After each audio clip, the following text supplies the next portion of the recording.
El siguiente segmento tiene contenido o opinión.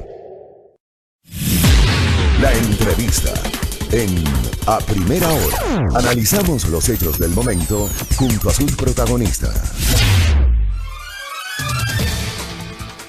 6:51, don Pedro Restrepo, buenos días. ¿Me escucha? Sí, buenos días.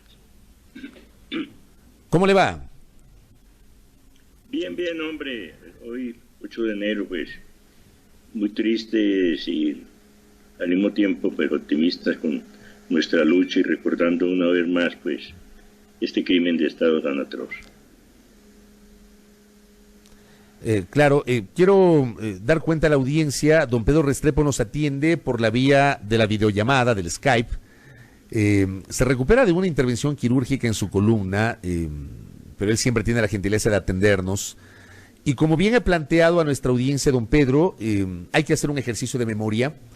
32 años de la desaparición de sus hijos. En 32 años han pasado muchas cosas. Y le pregunto hoy, ¿qué ha pasado en el último tiempo? ¿Ha evolucionado el caso? ¿Se ha mantenido? ¿Siguen las investigaciones? ¿Qué nos puede contar?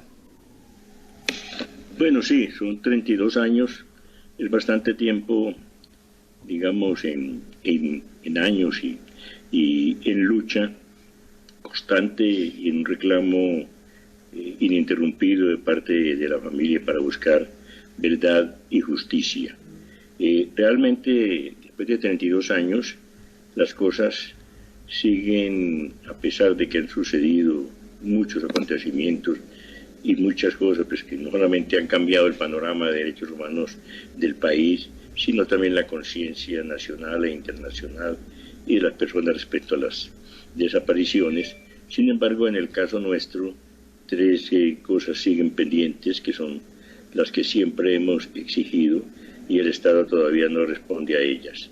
Los cuerpos de los niños, la verdad total y absoluta, y nuevas judicializaciones y castigo a otros de las personas que también están involucradas en este crimen y que siguen siendo encubiertas por la policía. En este momento hay en la Fiscalía una instrucción fiscal que salió a raíz de la Comisión de la Verdad que nombró el presidente Rafael Correa, pero son 9 años desde esa instrucción fiscal para nuevos otros actores en el caso, y sin embargo pues no se adelanta nada, ni hay nada nuevo, y peor, no hay una acusación. De tal manera que por ese lado las cosas marchan, sí se puede decir que marchan, más bien no marchan a ningún ritmo porque están totalmente paradas. De tal manera que sigue pendiente, por eso sigue pendiente la denuncia y sigue pendiente la verdad. María Fernanda Restrepo, su hija, en un diálogo con Revista Vistazo, había señalado que las cosas hoy están en un punto muerto. Donde se hacen pequeñas indagaciones, se dan vueltas, pero se mantiene la incertidumbre. Lo que usted señala confirma que efectivamente no hay ningún tipo de avance respecto de estas investigaciones, don Pedro.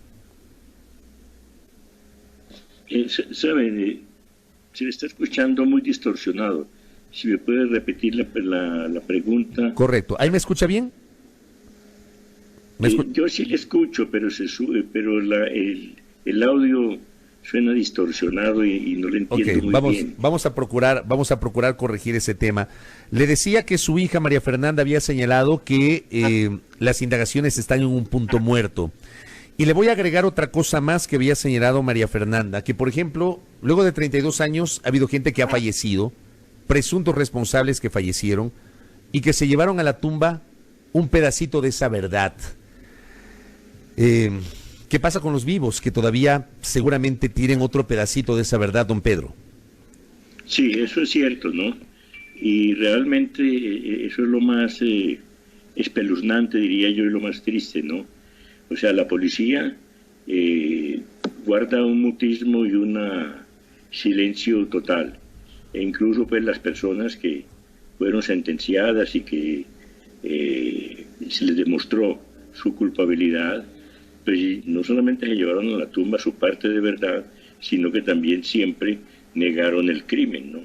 y de hecho la policía sigue negando el crimen de los niños Restrepo a pesar de la abrumadora cantidad de pruebas que eso significa. Eso lo que significa es que es un cuerpo colegiado, un poder fáctico que tiene como, digamos, premisa el silencio, ¿no? La ley de la omerta, ¿no? La mafia, y quedarse callados. Sí, esas partes de verdad se las llevan a la tumba, pero yo creo que a la larga nada queda escondido y todo vamos a saberlo, así como supimos, lo sabemos lo que pasó el 8 de enero por el testimonio y por la información de Hugo España, que también fue un actor en el caso, ¿no?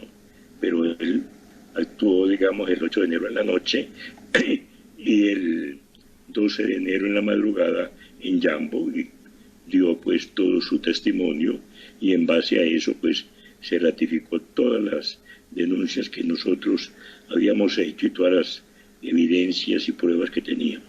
Usted a lo largo del tiempo, a lo largo de los años, le ha dado credibilidad a la declaración, al testimonio, a las revelaciones de Hugo España.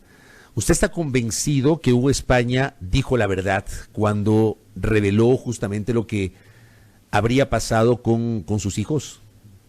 Desde luego, pues no solamente yo, eso fue comprobado totalmente cuando nosotros hicimos la primera, digamos, contacto con Hugo España.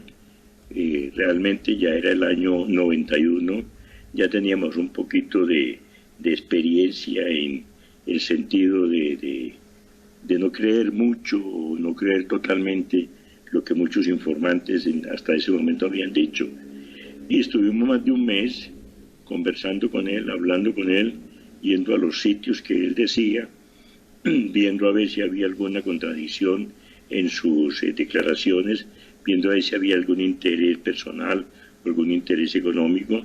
Como vimos que realmente su declaración era constantemente consistente y no variaba absolutamente nada, ahí fue donde comunicamos a la Comisión Internacional que estaba funcionando en ese tiempo que existía este testigo de cargo, que ellos le hicieran, digamos, todo el análisis que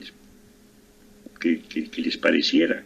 Y así mismo lo hicieron, lo tuvieron mucho tiempo interrogando y se dieron cuenta que su testimonio era valedero, y en base a eso su informe fue condenatorio a la policía y fue un informe que indicaba la responsabilidad de la policía con algunos de los actores.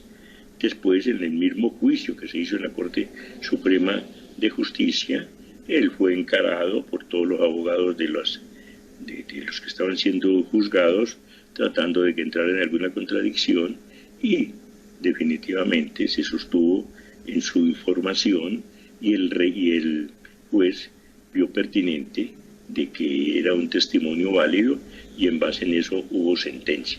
De tal manera que no hay absolutamente ninguna duda al respecto. Ese papel de Hugo España, usted señala, fue clave, no tiene dudas al respecto. ¿Hubo tal vez, le pregunto, don Pedro Restrepo, otros testigos claves que contribuyeron a esa investigación aparte de ese testimonio de Hugo España? Bueno, el testimonio de España es un testimonio de primera mano porque es actor, ¿no es cierto? Él estuvo ahí, pero las pruebas nuestras que habíamos presentado y que presentamos no solamente en el juicio, sino en estas comisiones, y que a toda hora pues estuvimos hablando de ellas, eran más bien pruebas en cierto modo circunstanciales o de informaciones no directas, un poco indirectas, pero que siempre apuntaban directamente a la responsabilidad de la policía. Por ejemplo, el testimonio que después se cayó y no volvió a hablar de eso, del general Miguel Arellano, un general que fue el jefe de inteligencia del ejército, que el mismo jueves 15 de enero, que yo le visité, porque por intermedio de un amigo me dijo que él podía darme información, y él dijo muy claramente que esos chicos habían sido detenidos por el SIC-10, ¿no? Ahí fue en donde nosotros empezamos a hablar del famoso SIC-10, que la policía siempre negó que hubiera existido, que decía que era simplemente un patrullero, y que después con los, digamos, los documentos desclasificados por la Comisión de la Verdad, se descubrió una carta original donde era dirigida al capitán Vaca de esa época, que era el jefe del SIC-10, de tal manera que, como esas pruebas, hubo muchas que llevaban a la policía, ¿no? De tal manera que eso no queda duda.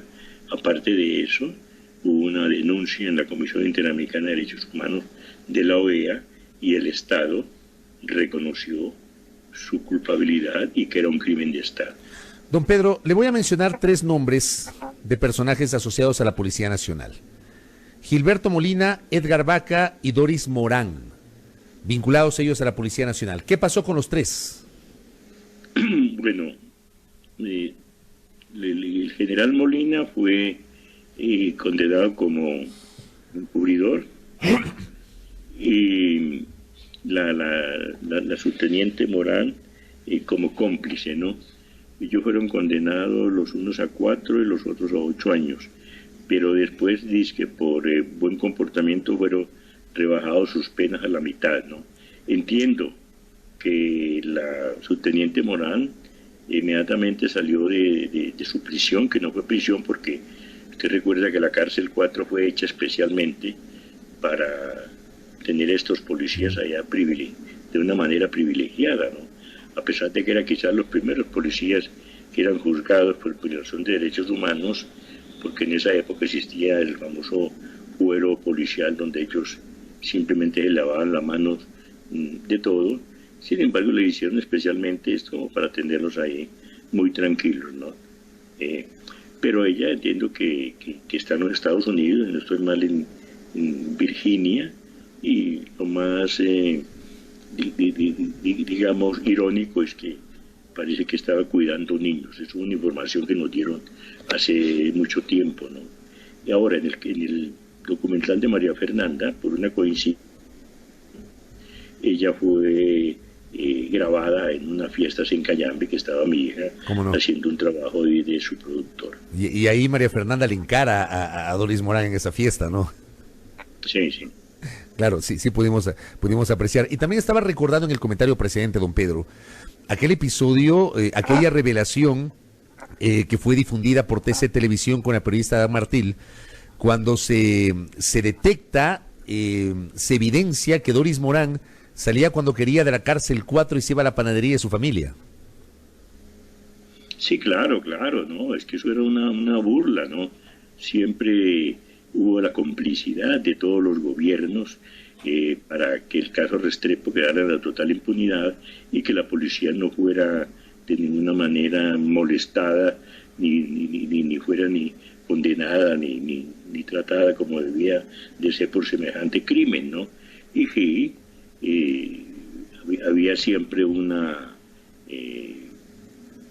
cubrimiento muy importante a través de la prensa, y ella fue sorprendida precisamente saliendo a visitar a su mamá a una panadería que tenían por ahí por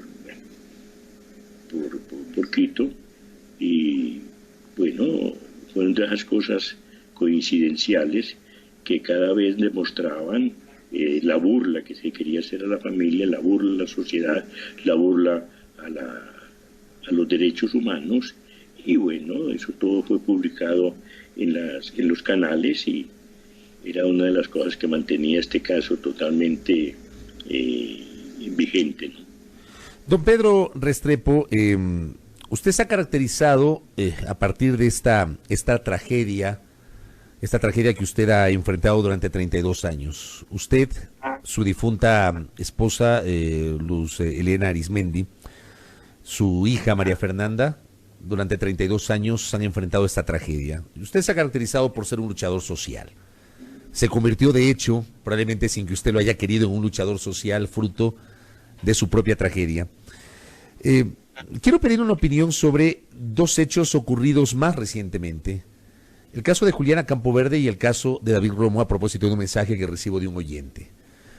Por ejemplo, en el caso de David Romo, su madre Alexandra Córdoba, durante más de 5 años no conoce qué pasó con su hijo, no conoce el paradero. Yo en algún momento calificaba como un símil de lo que ha ocurrido con Santiago y Andrés Restrepo Arizmendi. ¿Cómo ve usted estos dos episodios que han ocurrido en los últimos años? Yo creo que lo que está sucediendo, bueno, toda desaparición, ¿no?, del tipo que sea o del origen que sea, es una tragedia total para una familia, es una tragedia total para un país, ¿no? Y las desapariciones pues tienen muchas fuentes, ¿no? En el caso nuestro es una desaparición forzada que es caracterizada porque es hecha por el mismo Estado, ¿no? Y es, digamos, de una gravedad total porque se supone que el Estado y las fuerzas del Estado, la policía o las fuerzas de seguridad, las que tienen que proteger a la ciudadanía y mucho más a las personas más débiles como los niños, como los ancianos, como las mujeres, ¿no? Pero la desaparición también por trata de blanca, la desaparición por esclavitud moderna, la desaparición por tráfico de órganos y por tráfico de drogas y toda esta serie de cosas, o por chantajes de secuestros, son desapariciones que también el Estado tiene su responsabilidad porque tiene que prevenir y porque tiene que desarticular todas estas bandas que funcionan en ese sentido. Ahora, yo creo que a raíz de toda esta lucha que nosotros iniciamos en el año 1969, saliendo a la paz y la independencia por más de 19 años, ha sido retomada por los familiares de todas estas personas desaparecidas por diversas causas, que han formado asociaciones, que han hecho un trabajo bastante grande en cuanto a la asamblea para, en este momento, existan leyes que tengan una reglamentación más clara respecto a la responsabilidad del Estado y de las autoridades de estas desapariciones y la responsabilidad de estas indagaciones. Sin embargo, la queja es muy válida porque las fiscalías especializadas en esto o trabajan mal, o se cambian los fiscales a todo momento, o definitivamente no hay ninguna preparación técnica al respecto. Entonces la frustración de las familias es grande. Pero estas familias han visto que tienen que tener una presencia constante ante el Estado, ante la sociedad, ante los medios de comunicación, para que sus casos no se olviden y para que puedan tener una luz al final del túnel. De manera que en medio de las tragedias, que es una desaparición, en todo lo que esto sucede, esos son hechos positivos que al menos están moviendo de la desidia del Estado, que siempre ha sido total y en la cual nosotros como familia hemos sido testigos por más de 32 años. Don Pedro, voy cerrando, se me termina el tiempo. No quiero dejar pasar oportunidad y corríjame si estoy equivocado. Usted ya es abuelo de su primer nieto. Perdón, no lo entendí muy bien. No. Le digo, usted ya es abuelo de su primer nieto. ¿El qué, perdón? Entiendo que ya es abuelo usted. Francamente no le entiendo lo que me está preguntando. Qué pena. Creo que se está distorsionando. Le preguntaba porque conocemos que María Fernanda, su hija, dio a luz en diciembre y usted ya es abuelo. No sé si ahí me escucha. No le entendí la pregunta. Me entiendo, se distorsionó. En fin, de todas maneras, contar a la audiencia que María Fernanda es madre, entiendo que es el primer nieto de don Pedro Restrepo. Evidentemente, ese nieto debe tener un significado mucho más grande dentro de la propia familia Restrepo. Don Pedro, muchas gracias por atendernos, muchas gracias.